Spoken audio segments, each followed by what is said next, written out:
evening. It's 6 o'clock. It's Saturday the 26th of April. Please don't look at the screen that says the 27th of April. I don't know what's gone wrong there. Saturday the 26th of April. It's 6 o'clock and welcome to our live evening news programme. And in the news this week, a new piece of equipment, the transurethral laser ablation device, or a TULA, and as it's easy to say, I'm going to call it TULA for the rest of this report, worth £13,184.40, has been purchased with funds raised by Dorset County Hospital charity to benefit selected bladder cancer patients at Dorset County Hospital in Dorchester. The TULA is an 8-patient procedure carried out under local anaesthetic to remove abnormal tissue, allowing the patient to return home on the same day. It avoids more complicated treatments using general anaesthetic and overnight hospital stays and reduces the pressure on bed availability at the hospital. The procedures take between 10 and 20 minutes and patients can eat and drink as normal on the day. Dorset County Hospital consultant neurologist Ratomi David said, for selected patients with smaller bladder tumours, we have been able to run a biopsy and then treat this condition with the TULA device as a day case procedure. As a result, there is less pressure on the beds at the hospital, and patients who aren't fit enough to have general anaesthetic can also receive the treatment. The recovery time is quick as it's less invasive and the alternative procedure with less pain and chance of complication for patients. Without the support of the Dorset County Hospital charity, we would have had to wait a lot longer for this equipment to become available to us, and we're feeling very grateful for this opportunity. Now, the Dorset County Hospital charity raises money to fund important extras above and beyond what the NHS budget would fund to enhance patient care and support staff wellbeing at Dorset County Hospital in Dorchester. If you would like to donate to the charity funds or support their challenges and events, you can learn more at www.dchcharity.org. That's www.dchcharity.org. Cyclists from across the southwest are gearing up for a spectacular ride in support of a vital charity. Dorset and Somerset Air Ambulance's Coast to Coast Cycle Challenge returns on Saturday the 10th of May. This year the event is extra special as it marks the charity's 25th anniversary of saving lives. With places filling fast, now's the time to dust off your bike or rally your friends and sign up for one of the most scenic and rewarding charity rides in the region. The event offers 2 route options, a 55-mile route from Watchet Harbour in Somerset to West Bay in Dorset, and a shorter family-friendly 11-mile route from the Royal Oak in Drimpton to West Bay. With a mixture of quiet back roads interspersed with some very demanding climbs and equally hairy descents, Coast to Coast has something to offer for everyone.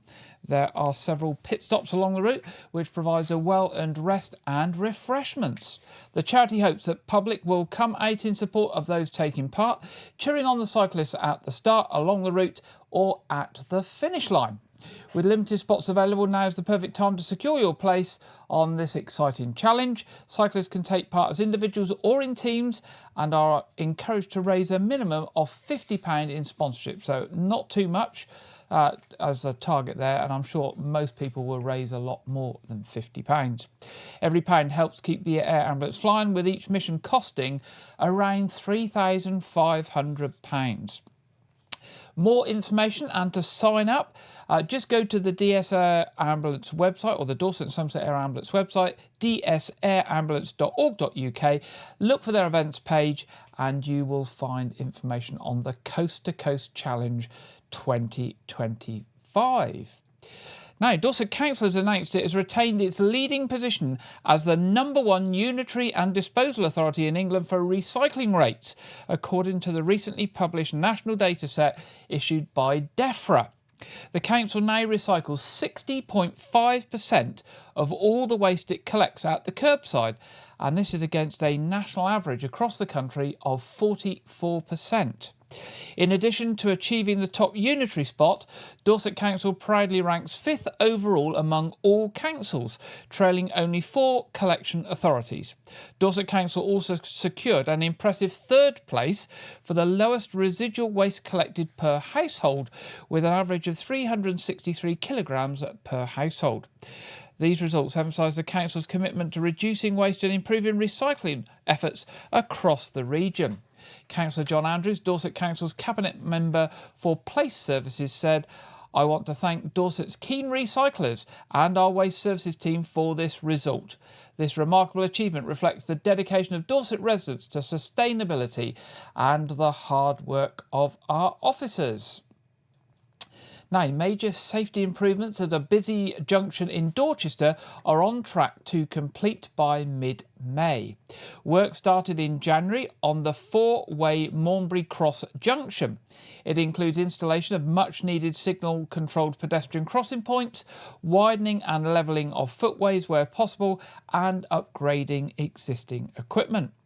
Construction is now in its final stages, with the task of road surfacing, line marking and connecting up the signalling equipment about to happen. Now, this is scheduled as follows, and the work's going to be done overnight to keep disruption to a minimum.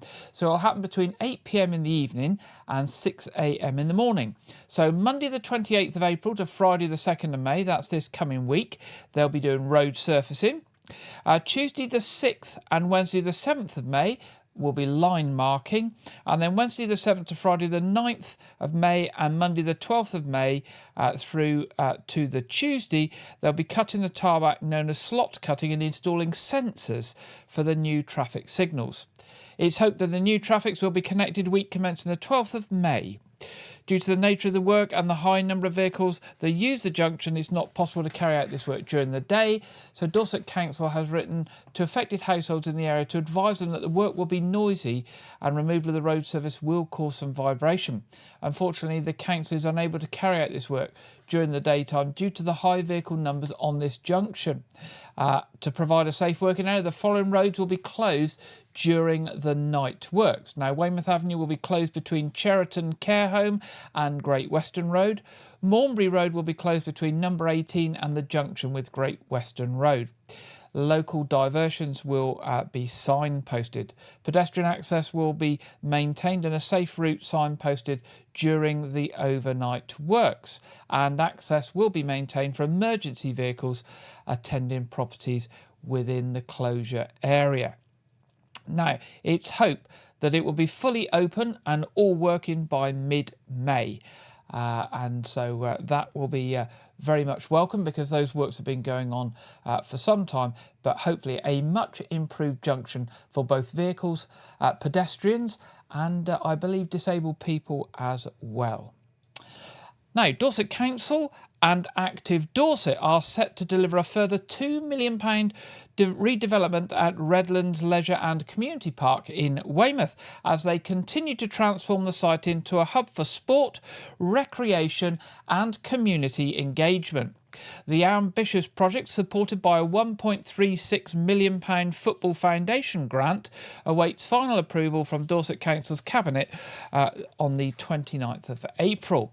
The latest plans include 2 full-size third-generation LED floodlit artificial football pitches, one replacing the existing pitch, no longer fit for use, as well as an artificial cricket wicket. Additional improvements will feature a 2.5 metre wide traffic-free tarmac path for walking, cycling, jogging and scooting, a 120 space overflow car park with enhanced accessibility and biodiversity enhancements such as planting 49 trees and some wildflowers. The investment aims to tackle health inequalities in Weymouth by creating high quality spaces that encourage the community to be active and connected. The proposed facilities will increase opportunities for local sports clubs and schools, with particular focus on encouraging women and girls' participation in sport. Wey Valley School will also benefit with access to the new pitches via the dedicated footpath. Governance arrangements for the project are built around a partnership model. Active Dorset, a local charity focused on promoting active lifestyles, holds a 30-year lease for the site, granted by Dorset Council in November 2022. And under the terms of this arrangement, Active Dorset has taken on day-to-day site management, enabling the charity to secure additional funding for facility improvements. Dorset Council provides strategic oversight and financial support as required, ensuring the project aligns with broader community and health objectives. So there we go. So that's all good news for Redlands sports facilities. Now, starting on Tuesday the 22nd of April, that's Tuesday just gone, a Weymouth man supported by his partner have embarked on an amazing journey from Land's End to John O'Groats to raise funds for the Motor Neurone Disease Association. But for Paul Whitehead, it's not just any old trek from the far north of the UK. Paul thought that just a cycle ride might be a bit boring, so on the way he'll be visiting and climbing the UK's highest peaks, Snowdon, Scafell Pike and Ben Nevis, hopefully completing the whole challenge in just 2 weeks. You can follow Paul's trip on his Instagram page, which is Paul Whitehead MND. Paul Whitehead MND.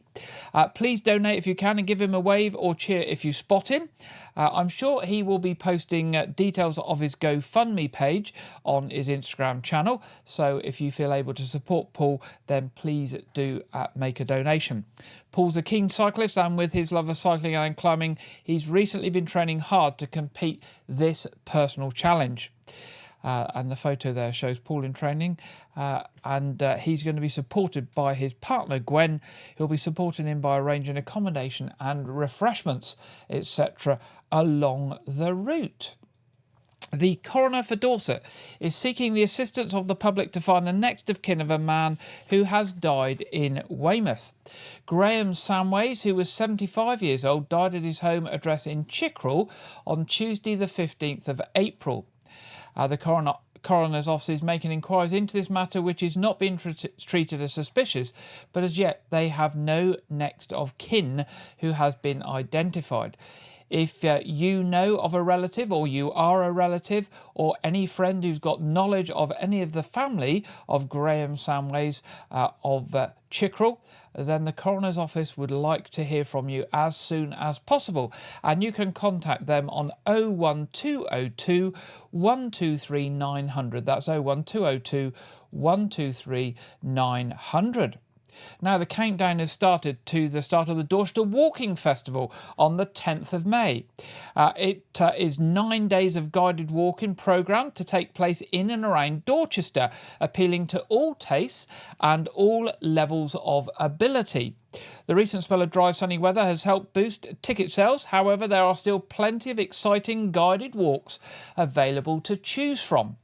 Proceeds from the festival walks will be donated to a charity chosen by the volunteer lead walkers. And this year, it's the National Trust, the Dorset Air Ambulance, Dorset Wildlife Trust, People Need Nature, War Memorial Trust, the Royal Marines Charity, the Amphibian and Reptile Conservation Trust, Trees for Dorset, Friends of the Lantern, West Dorset Women's Refuge and the Deacon Foundation, who will all benefit. May is National Walking Month. Whether you're a wild weather wanderer or a solitary stroller, a hardcore hiker or a weekend walk and talker, this is an excellent opportunity to get involved and celebrate everything you love about getting out into nature. It's an annual campaign that promotes the benefits of walking. It's an opportunity to celebrate walking's positive impact on physical health, mental well-being and the environment, whether you do it for leisure, fitness or your daily commute. So why not lace up your boots? Join one of the knowledgeable and experienced Dorchester Walking Festival walk leaders on a walk of your choosing. Now, you can get further information from this website, and it is discoverdorchester.co.uk/walking-festival-2025. That's discoverdorchester.co.uk/Dorchester-walking-festival-2025. Now, Dorset Police are issuing advice to people in Weymouth and Portland to be on the lookout for rogue traders following an increase in reports across the area. Police are suggesting that local people should follow some simple tips. Be careful if a trader unexpectedly knocks on your door. Do not agree to any works on the spot without seeking advice from a reputable trader first. If a trader ever refuses to leave your address, call 999. Road traders, they say, try to put pressure on householders by mentioning special deals or saying work needs to be done urgently. The police always recommend that you take time to think any work over. Speak to family, friends or neighbours to check what they think and whether they think the work is necessary. If you can also, of course, contact other local traders to take a look and see if they agree if the work is necessary as well. Now, you can get stickers from Dorset Council that say that you do not want uninvited traders on your doorstep. And to get these, if you just go online to Google and search uninvited traders sticker, Dorset Council, it takes you straight to the website where you can order those stickers. They'll be sent to you in the post and you can stick them on your door, and it says that basically you don't want traders to knock at your door, and the police will be informed if they do. Now, also, you can find reputable traders by going to a special website, and one such one is buywithconfidence.gov.uk. buywithconfidence.gov.uk. This lists traders that have gone through certain checks that the government recommend are okay to use. Of course, if you're concerned at any time, you can contact Dorset Police on 101 or Trading Standards via the Dorset Council website. And of course, if somebody refuses to leave your address, then as the police recommend, you can call 999. Now, campaigners have vowed to fight to the bitter end as they attempt to lodge an appeal against plans to build the controversial waste incinerator on Portland. The Stop Portland Waste Incinerator campaign was dealt a huge blow earlier this month after its legal challenge to overturn the decision to build the £100 million incinerator at Portland Port was dismissed by the High Court. It came after a two-day hearing in March which saw campaigners argue the government's decision to overturn Dorset Council's unanimous rejection of the project, a decision campaigners argued was unlawful. However, the fight is to go on, and enough money has now been raised to apply for permission to appeal the decision. Debbie Tullett, leading the legal challenge for the campaign group, said, "I'm extremely grateful that so many people have got behind the Stop the Waste Incinerator campaign once more and have been so supportive of our determination to take this battle against the unwanted, unjust and unnecessary incinerator at Portland Port through to the bitter end. We have just begun the preliminary stage to seek permission for an appeal at the Court of Appeal. The deadline to do this was April the 23rd, and I can confirm that our lawyers filed permission to appeal application to the Court of Appeal on the 22nd of April.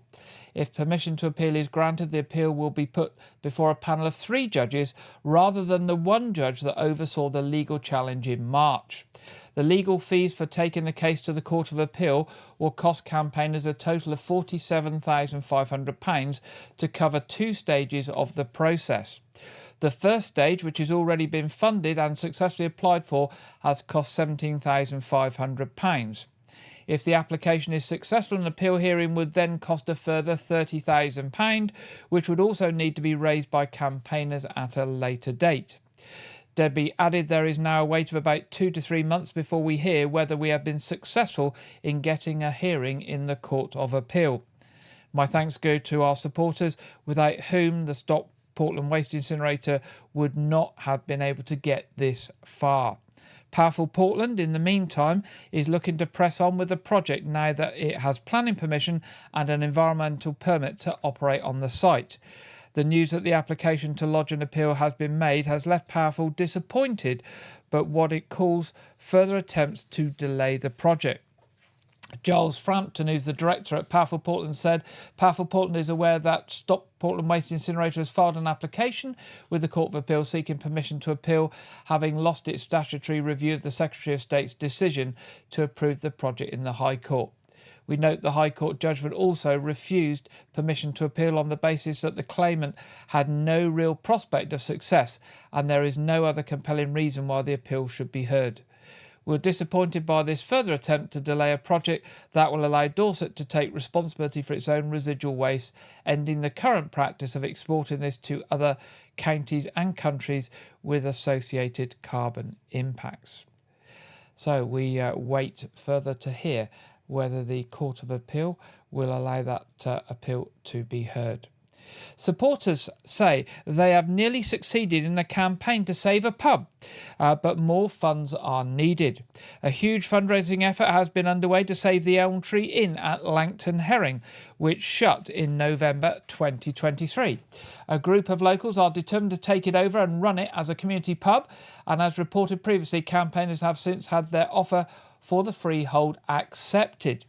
To help boost the fundraising, a grand prize draw has been arranged supporting the community purchase of the pub. The closing date has been extended for buying tickets to May the 16th. Martin Pearson from the Friends of the Elm Tree said, "We have been able to make an offer for the pub and we are in the process of finalising the details of the purchase, but we still need funds to enable us to reduce the amount of loans we need to take out to conclude the purchase. We are interviewing tenants and hope to make a further announcement at the end of April." A massive thank you to the local businesses supporting the draw on crowdfunder. We have some amazing prizes and every penny raised will go towards buying the pub for the local community. Now you can buy those tickets by going to crowdfunder Save the Elm Tree Inn. So if you just go to Google and search crowdfunder Save the Elm Tree Inn, then you can go on there and you can buy some tickets. And finally, in the headlines tonight, classic car enthusiasts are in for a treat with a special display of vintage vehicles coming to Weymouth Seafront. The Jaguar Enthusiast Club is coming to Weymouth Seafront tomorrow at 10:30 a.m, where a number of classic cars will be on display before the group head off for their annual Drive It Day. This event is run by the Federation of British Historic Vehicle Clubs, which celebrates all things classic and vintage cars, and with meets and events taking place across the country all on the same day. The Jaguar Enthusiast Club is the largest Jaguar club in the world and creates unique experiences for Jaguar owners. Founded in 1984, it's based in Bristol and has a regional representation throughout the world. Now you can get more information on the Jaguar Owners Club by going to jec.org.uk, and of course you can pop down to Weymouth 10:30 tomorrow morning and see some of those Jaguars before they go off on their trip. And that ends our headlines tonight. It's now time in tonight's programme to go over to Andrew Wright for this week's film review and preview. Welcome to White Regis TV film review and preview. I'm Andrew Wright. This weekend, The Accountant 2 arrives in cinemas. This action thriller film is a sequel to 2016's The Accountant, which I really liked. The film stars Ben Affleck as Christian Wolf, an autistic accountant who handles money for the most dangerous criminals in the world, as well as having exceptional combat training. John Bernthal reprises his role as his brother Braxton, alongside Cynthia Addai-Robinson and J.K. Simmons, who also reprised their roles, with Danielle Pineda joining the cast for this film. The film revolves around Addai-Robinson's U.S. Treasury agent Mary Beth Medina being forced to contact Christian for help solving a murder with the help of his brother Braxton, but as they get closer to the truth, the most ruthless killers alive try to stop them.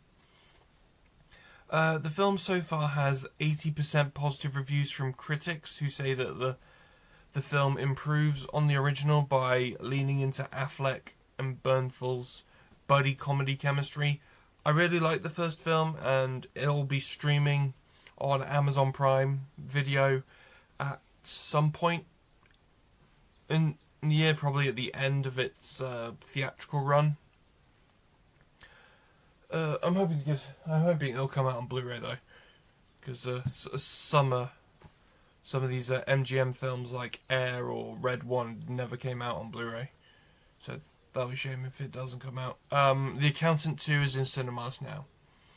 Also released in cinemas this weekend is the video game adaptation Until Dawn.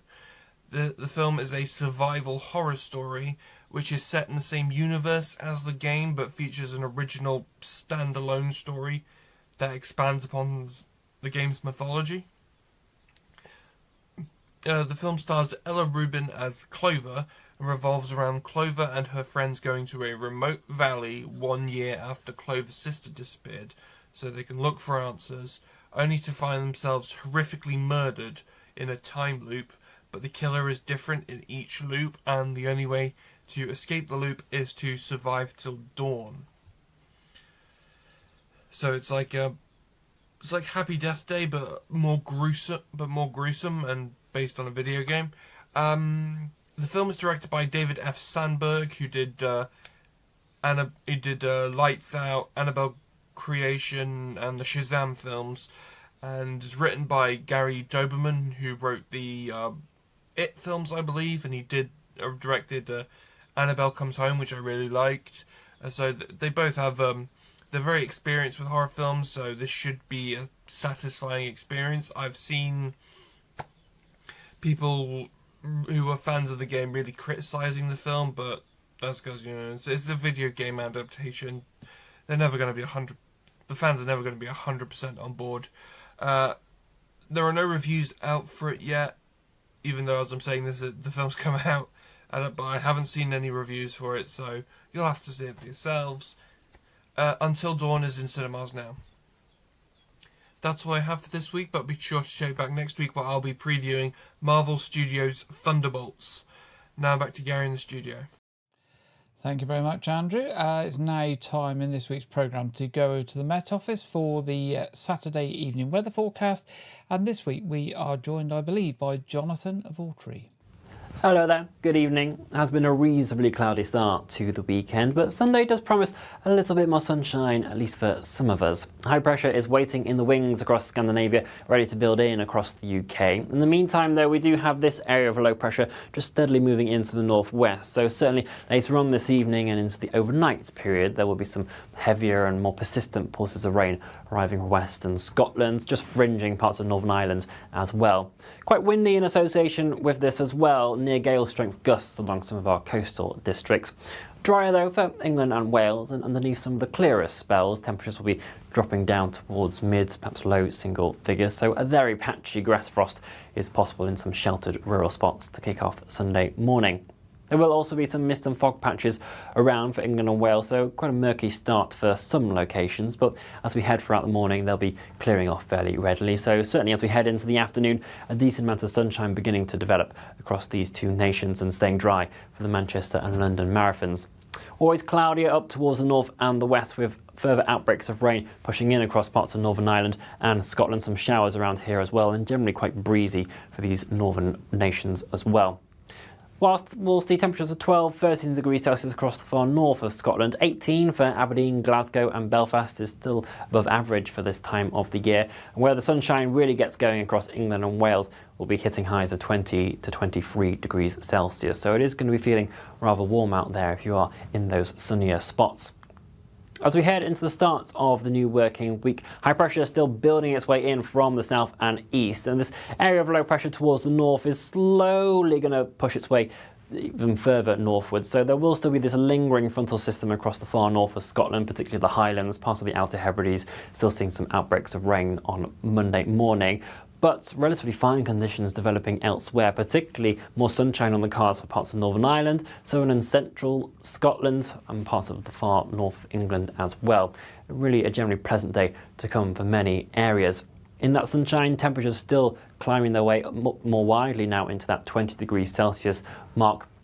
To put it into some perspective, typical values for the end of April will be more around 12 degrees Celsius in the north and 16 degrees Celsius in the south. So if we look at this chart that shows colours compared to the average of time of year, we can see that many of us are starting to see temperatures rise 6-7 degrees above what we'd normally expect. Some localities even closer towards 8 or 9 degrees Celsius higher than our late April average.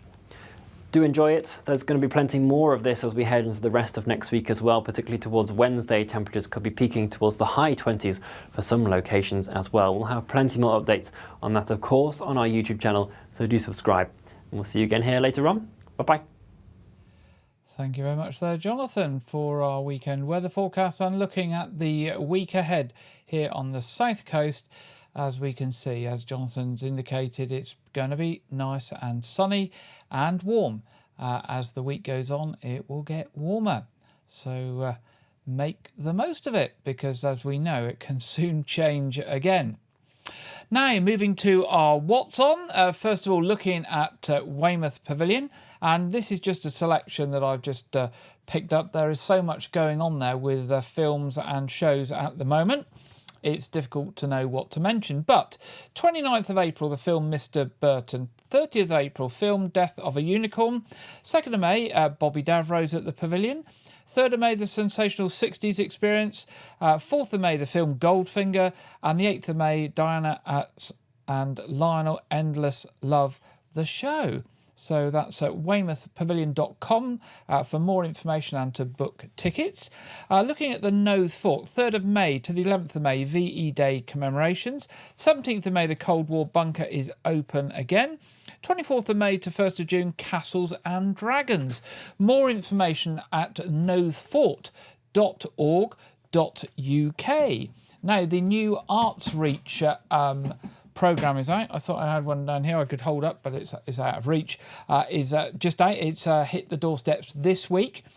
So we will be mentioning that next week, what they've got coming up. But do pop along to their website, artsreach.co.uk, for advance notice of what's coming up. Now, we've got some talks and things going on. There's a talk about the history of the Vikings in Dorset called Danes in Dorset, a crash through 300 years of Viking history. This is by Jack Jury, and it's at the C2000 Hall, Straits, Portland, which is behind the library, on Thursday the 1st of May at 2:30 p.m. Tickets are available from 01305 821 804, and tickets are £3 or £2 for if you're a member of the Friends of Portland Museum. So that's 01305 821 804, and that talk is Thursday the 1st of May at 2:30 p.m. Now, you can find out more about Portland's High Angle Battery up on the top of Portland by the Portland Heights Hotel by going along to an engaging walk on Saturday the 10th of May that will be led by Dorset Council's senior archaeologist Steve Wallace. You'll learn about what the High Angle Battery was for, how it was operated and why it became obsolete. The walk will start at 11 a.m. Tickets are £3.50 and can be booked via the B-Side website, which is www.b-side, or b-side, I should say, www.b-side.org.uk/events. I have to say there's lots of other events on the B-Side website, so well worth a visit there to see what is going on. So that's www.b-side.org.uk/events. There will be a talk on Jane Austen and how the relationship with Dorset and Somerset affected her writing, and is part of a series of events marking the 250th anniversary of Jane Austen's birth. Now, this talk will take place at St Mary's Church, Cerne Abbas, on Friday, May the 9th at 7:30 p.m. Tickets cost £7, including a glass of wine or a soft drink, and doors are open from 7 p.m. Now, tickets are available on Eventbrite, and if you go along to Google and search Jane Austen, Bath and West Country Eventbrite, so that's Jane Austen, Bath and West Country Eventbrite, it will take you straight to that page. And finally, in our What's On, church services tomorrow, 8 a.m. communion at All Saints Church, Wyke, Regis, 9:30 communion, All Saints Church, Wyke, Regis, and 11 a.m. St Edmund's Lanehouse. Just to say that our other programme tonight, our Saturday evening quiz, will be on at 7:30. All are welcome to join us. It's free and it's family friendly. Streams will go live about 7:20, so Everyone can be sitting comfortably and start promptly at 7:30, and anyone is welcome to join us. That brings us to the end of this week's programme. If you have any news or events that you'd like to share with us for next week's programme, do send us an email at news@wykeregis.tv. We would love to hear from you. That's all I have for you this week. Enjoy the week ahead and the sunshine, and I'll be back with you at 6 o'clock next Saturday. Good night.